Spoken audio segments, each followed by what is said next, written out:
What's up, Rach? I'm very excited to see Rachel today. What's up? But I'm a little bit nervous. I'm scared of the uncertainty of everything. I missed you. I missed you too. I think last time Rachel and I spoke, I made the point of telling her what my family dynamic was, and she seemed to take it with an open mind, but it's a little nerve-wracking. You look amazing. Thank you. Ever since my mother passed away when I was 15, I've essentially done everything on my own. I haven't seen my father in 2 years. You're gonna meet my brothers, Brad and Ross. Brad's girlfriend, Ashley, and my sister, Sky. You're gonna meet my father. He's a converted Kundalini yogi, like Sikh. So he wears a turban, has like a beard down to his belly button. His name is Paramrup. Say it again. Paramrup. What does he want me to call him? Paramrup. Paramrup. Yeah, it means divinely beautiful, and it's a self-given name, so that speaks a little bit to his character. Oh, okay. But this is new as of 6 years ago. So he's not the father that I had growing up. Like this is new, essentially. You're gonna meet his wife, whose name is Santantar. Santartar. Wait. Santantar. Santantar. I've only met her like twice, but she'll be there. All right. And it's gonna be interesting because you will be the first woman to meet my entire family under one roof. I am legitimately terrified.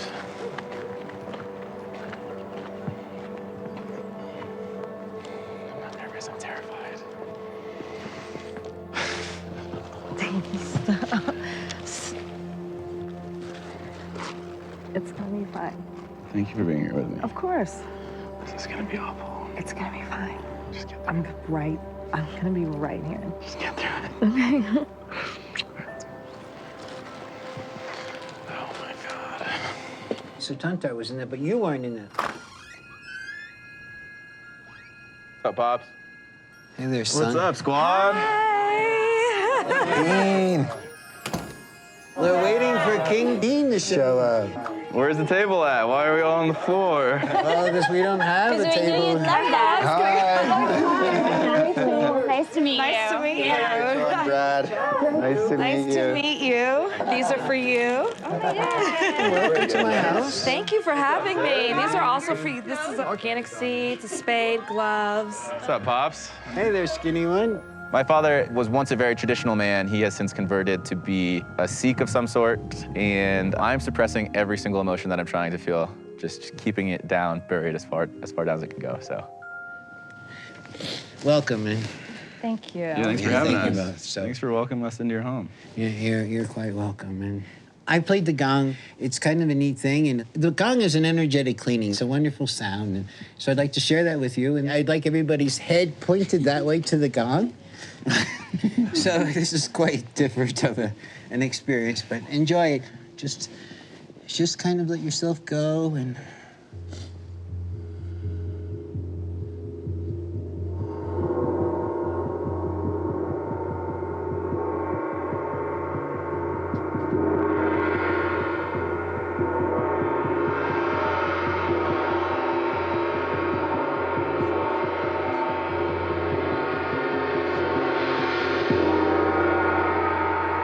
Hold the breath in. Hold it, hold it, hold it, hold it. Hold it as long as you can.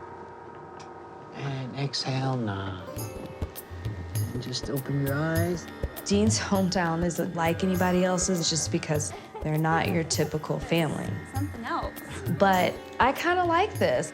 The energy felt good to me. I mean, everyone was very welcoming, accepting, very excited to see myself, Dean. What you got there, Dad? Well, so I was thinking about how I could welcome you, Rachel. You know, you're the guest of honor, I guess, as you would say tonight.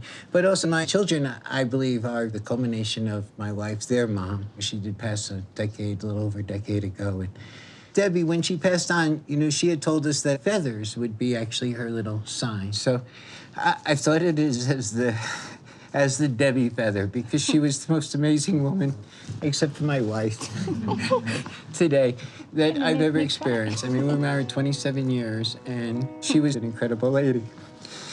So these are just symbols of just the love that she gave us that I want to share and welcome you to wherever it takes you.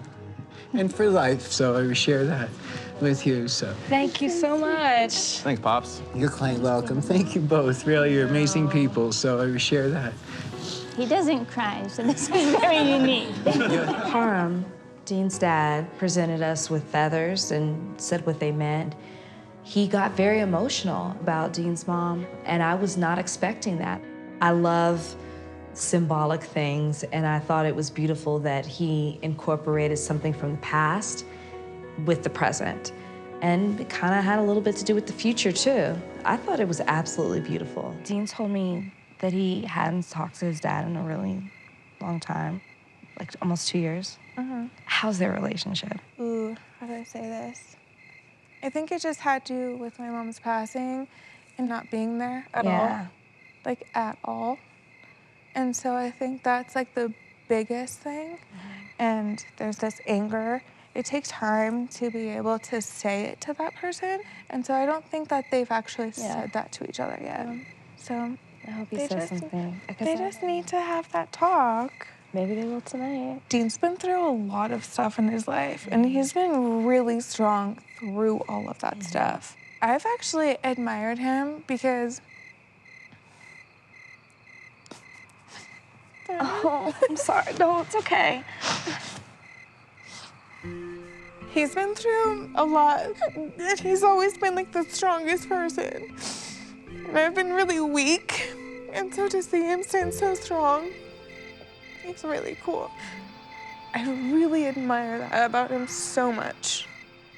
I mean, don't forget, I've seen you since you've been like, that big. So, and just to see the leaps and bounds of progress, it's pretty cool. So essentially it's like, oh, I must be a pretty great dad because look at my son, Do you feel like you're still fulfilling things as a father?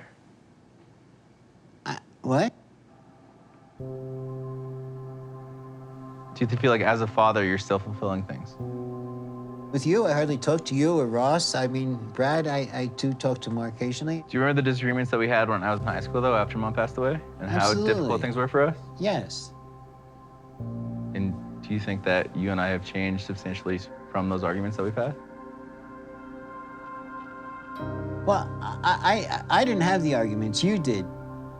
But do you understand my frustration at that point? No. How could I understand your frustration? I have no idea what it's like to you. I have no idea what it's like to lose their mom. Do you think you stepped in full right after Mom passed away to be my father, though? Absolutely. You don't understand why I was angry at you in those times? No. I mean, I worked my ass off to get you through school. You were there. Financially, you were supportive. Right. I guess my biggest gripe with everything is when Mom passed away, I was a 15-year-old, my most vulnerable state in my life, and my father, my brothers, my sister, like none of us came together and like came into like a moment of solidarity and be like, hey, like this sucks for all of us. Like let's be with each other and like let's build off of this. There was never that moment. Well, you're correct. And I was angry. I mean, I was really Angry quite at what? angry. At Mom dying. We're all angry. Right, okay. I remember the exact moment. Tuesday morning, 6 a.m. My TV was off. I was on the left side. I remember every single thing about that moment. You walked into my room, you sat on my bed, and you put your hand on my shoulder, and you said, Dean, Mom died 30 minutes ago. I remember that exact moment. I had to deal with it on a Literally, level which I don't even want to get into at this point. Please, I would love for you to, I've never gotten into that point that we're both adults at this point. Dad, I'm 26 years old. I am an adult and I can understand. Okay, well, it was horrible watching your mother die. Watch her stop eating, watch her shrivel just to see her get smaller and smaller and smaller. And all my life, I did everything I could do to try to make the best life for the family. That was what I did. I mean, and then your mom stayed home and created the best family life that was possible. Created a good one. So, right, she did. It was an amazing thing. That's why I was angry, because it ended. It was over. It was gone. I don't know, like, it's hard to even talk about, but like. Right. I didn't love you. Is that what you're trying to say? Get I out of didn't here. feel loved by your father? Is that what you're saying? It wasn't as maternal as it maybe in hindsight needed to be. In the Because sense where it's I like, didn't know how to do it. I didn't know how to do anything. I was just like, I had never been a mom. I never knew how to cook. All I knew how to do was go out and make money. Right. But there's still like a lot of moments where like I personally felt abandoned. If you really feel that way, and if you really think that was my purpose, then there's really no need to carry this conversation. I mean, really. Sure. Because in my teaching, we believe the other person is you. So whatever you think of me is really of what you think of yourself. Yep. I was quite angry at my dad, but my dad took off. I never saw the son of a bitch. Dad, I'm trying to work through this with you, but you're not allowing me to. Like, you're being stubborn to the point where you're not allowing us to work through it. What is there to work through, Dean? I'm here honoring you. I've come and I've opened my house up, and I certainly welcome the whole idea of whatever it is that you want to do, and I'm certainly... And I get that, and I appreciate you opening your house into accepting mine and Rachel's experience right now, but like, you're closing yourself off, and it's like, it's disallowing us to have a relationship, like. But when you're coming out and making such bold statements that I didn't care, that I wasn't there, that... You've admitted to not being there. Absolutely. So how's that a bold statement when it's true? Well, fine, because you're still living there. Obviously, you still got one foot stuck in the past. Yeah, okay, fine. All right, I give up. My good blessings, Dean.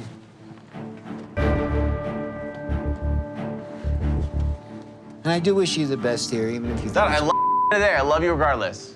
Well, whatever.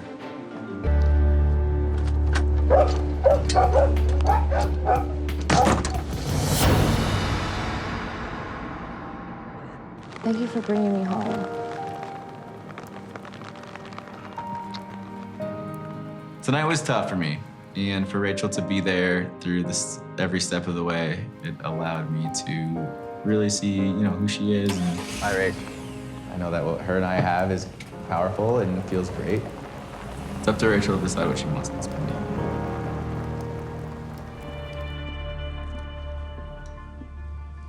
You guys, this has been a very, very hard week for me because all of you guys are so great, and making the decision that I have to tonight has not been easy. And to the person that I have to say goodbye to tonight,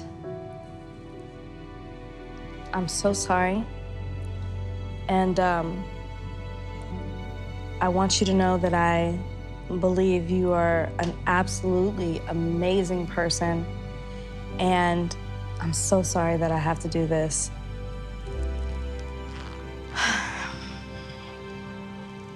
Dean, I'm sorry. Take a moment, say your goodbyes. Biggie. All right, boy. Good luck, buddy.